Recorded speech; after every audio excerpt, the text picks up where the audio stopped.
पटना से इस वक्त की बड़ी खबर है, जहां दुलार चंद यादव हत्याकांड का मामला सामने आया था। अनंत सिंह को 14 दिन की न्यायिक हिरासत में लिया गया। दुलार चंद यादव की 30 अक्टूबर को हत्या हुई थी। अनंत सिंह को बेयूर जेल शिफ्ट किया गया। और पटना से ब्यूरो चीफ धर्मेंद्र जी हमारे साथ जुड़ चुके हैं। धर्मेंद्र जी, अनंत सिंह को 14 दिन की न्यायिक हिरासत में लिया गया है। क्या आरोप लग रहे हैं अनंत सिंह के ऊपर, और अभी जो हिरासत में लिया गया है, क्या अभी पूछताछ शुरू हो चुकी है? सबसे बड़ी बात मैं बता दूं कि देर रात उनकी गिरफ्तारी होने के बाद पुलिस पूछताछ की है। पुलिस पूछताछ करने के बाद उन्हें न्यायिक हिरासत में भेज दिया गया। सबसे बड़ी सवाल ये है कि जिस तरह से वो आरोप लगाया है, उनका पोता ने आरोप लगाया है। उनका पोता का आरोप जो है कि मेरे दादा यानी दादा जो है गाड़ी में बैठे हुए थे, उसके बाद उनके समर्थक यानी अनंत सिंह और उनका भतीजा दोनों तीनों मिलके आए और उनकी हत्या कर दी। ये सब ये एफआईआर कहता है। लेकिन दुलार चंद के पोते की बात कर रहे हैं आप? बिल्कुल बिल्कुल बिल्कुल। मृतक दुलार चंद क्या भतीजा यानी वो उनका पोता कहलाता है। पोता ही प्राथमिकी दर्ज कराई है, ये कहना है जी। तो वो दोनों स्तर पर पुलिस छानबीन कर रही है। सीआईडी जांच भी दे दी गई है। अब सवाल ये है कि उसमें सीआईडी जांच जो कर रही है उनको प्रूफ करना है। हालांकि आम लोगों का नहीं बल्कि वहां के लोगों को कहना है कि उस घटना में अनंत सिंह का कोई लेना देना नहीं, क्योंकि अनंत सिंह को अगर हत्या करनी होगी तो चुनाव के बाद करेंगे।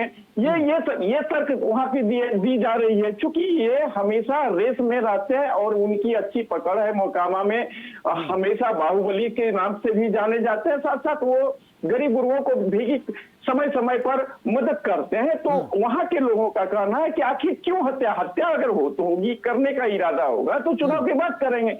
चुनाव के बाद चूंकि वो रेस में है नहीं, रेस में है तो वहां के राजद कैंडिडेट है, तो राजद कैंडिडेट को परेशानी हो सकती है, क्योंकि इनको कहीं परेशानी नहीं है। वहां का स्थानीय लोगों का कहना है।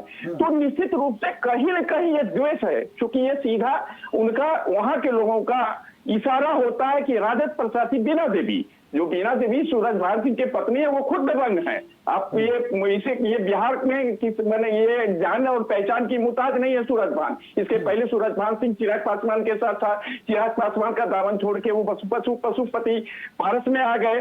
पशुपति पारस में जब उनको अच्छा जगह नहीं ठीक ढंग से नहीं मिला, क्योंकि वो उनका तालमेल महागठबंधन से नहीं हो पाया, तो वो आनंद फानंद जो है देर रात उन्होंने इस्तीफा देके पशुपति पारस की पार्टी से इस्तीफा देके राजद में ज्वाइन किया और वो अपनी पत्नी को वहां से चुनाव लड़ाया जा रहा है। तो सीधी सी बात है कि वहां जब गठबंधन है राजद और एनडीए की, और ये जो पार्टी है, ये दुलार चंद्र जो है गाड़ी पर बिठा था जनसुराज की पार्टी समर्थक में। तो ये तीन की गुत्थी बड़ी अजीबोगरीब है, क्योंकि इसे जांच करवानी, क्योंकि वहां के जनसुराज के प्रत्याशी का कहना है कि मृतक दुलार चंद्र मेरे गाड़ी पर बैठा हुआ था, और मृतक का पोता का कहना है कि बाबा यानी दादा जो यहाँ बिहार के लोगों का कहना है, मतलब जो भाषा होती है, वो मेरे साथ गाड़ी पर बैठी हुई। तो पुलिस अब दोनों चीजों को जांच कर रही है कि आखिर दुलार चंद्र किस गाड़ी पर बैठे थे। ये कश्मकश अभी भी बनी हुई है। बिल्कुल बिल्कुल सर, ये दोनों विरोधाभास आ गए, ये दोनों बयान आ गए हैं, ये पुलिस ने बयान ली है।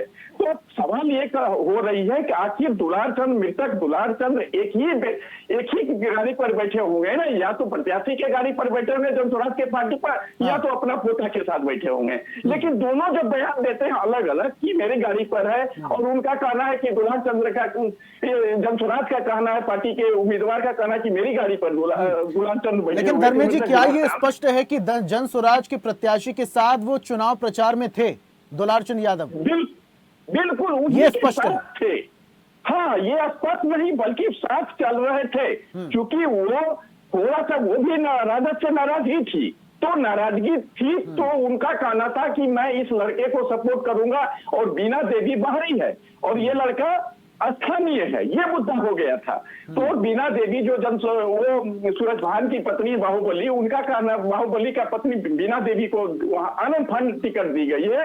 तो वहां के लोगों में ये जन आक्रोश था कि आखिर इन्हें बाहर के लोगों को क्यों दिया गया। यही कारण है। अब धर्मेंद्र जी देखिए, ये दुलार चंद यादव की हत्या में किन लोगों का नाम है और कौन लोग शामिल हैं, ये तो वक्त बताएगा। लेकिन अनंत सिंह की हिरासत में होने के बाद अब सियासी समीकरण और बहुत तेजी से बदलेंगे। बहुत शुक्रिया हमारे साथ जुड़ने के लिए। तमाम जानकारी हम तक साझा करने के लिए। और ऐसी ही ताजा खबरों के लिए लाइक, फॉलो और यूट्यूब पर सब्सक्राइब कर बेल आइकन जरूर दबाइए और हर अपडेट के लिए विजिट कीजिए स्वदेशलाइव.com।